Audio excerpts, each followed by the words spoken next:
Hello, a very warm welcome to the award-winning Birmingham Back-to-Backs.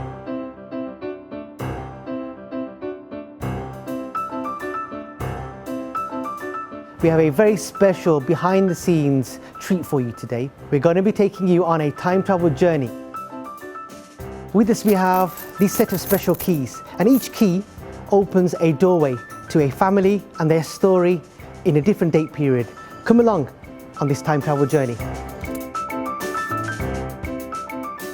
The back-to-back houses were built in the turn of the Industrial Revolution to house the mass number of workers.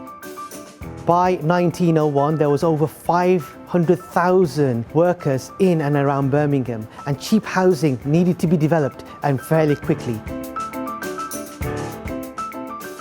We're currently now in the 1840s house. The Levy family lived in this house. They were a Jewish family, originally from London and Farringdon to be more precise. They moved to Birmingham because you could work from home in Birmingham without having to pay a trade guild licence. And professionally, Mr. Levy made clock hands.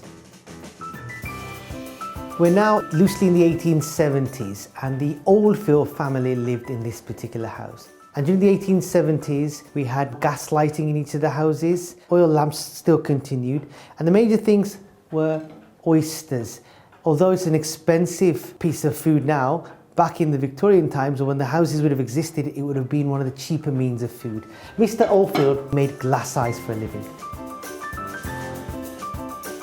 We're now in the 1930s, and in this particular house, Mr. Mitchell lived here, and by trade he was a locksmith. So during this particular date period, electricity had arrived in the court, but also we had water supply, and Mr. Mitchell will have had a tap and a water supply into the house itself. The Birmingham Back-to-Backs was saved thanks to a gentleman with the name of George Saunders, originally from St Kitts in the Caribbean. He had a very long lease with Birmingham City Council as a tailor and had a front of house shop on her street. And it was because of that lease the place could not be knocked down. I'm going to now pass you over to Charlotte, who's going to tell you more about George Saunders and his shop. The clothes and items here tell us so much about fashion and taste in this time and place. You know, you can look at the pleats in a trouser, and we've heard people say it was so important to get it just right if you were going to a particular dance or blues party. It was so important for the mods to look really sharp when they were going out for the evening. And we have that all captured here in George's collection. Here's George talking about some of the adversity he faced and how he overcame it. There was an advertisement for a tailor in the city of Birmingham, and I decided to write an application for the job. And a letter came back to me saying that I am just the man that they're looking for. Please come for an interview. I got myself nicely dressed up with tie and everything like that. And I went in to see the man. The man looked at me and said to me, "The vacancy is gone." I was dumbstruck. I couldn't believe what I was hearing.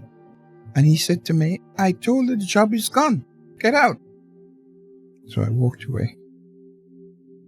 As a migrant to this country, George can really help us understand the adversity that he and people like him faced.